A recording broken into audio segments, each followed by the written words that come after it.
بكم مشاهدينا إلى معرض نافدكس في الواجهة البحرية لأبو ظبي للمعارض، والزميلة مهرة الجنيبي. بعد قليل سيبدأ مراسم افتتاح أو تدشين سفينة السعديات هنا في معرض نافدكس، ومن ثم سيكون هناك أيضا عروض بحرية. معي العميد الركن البحري فهد ناصر الذهلي المتحدث الرسمي لمعرض نافدكس.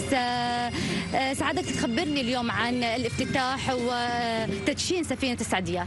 شكرا لتواجدكم في معرض نافدكس. اليوم لبنة جديدة تضاف إلى صرح القوات المسلحة وبالتحديد إلى القوات البحرية. نحن هنا سيتم تدشين سفينة السعديات اليوم. هذه السفينة قد صنعت في شركة الفتان. كلنا فخر بالصناعات الوطنية، الصناعات الوطنية من تقدم إلى تقدم. هذه من ضمن الأمور أو الفوائد التي نجنيها من مثل هذه المعارض. أنت تتحدثين عن نقل التكنولوجيا، تبادل الخبرات.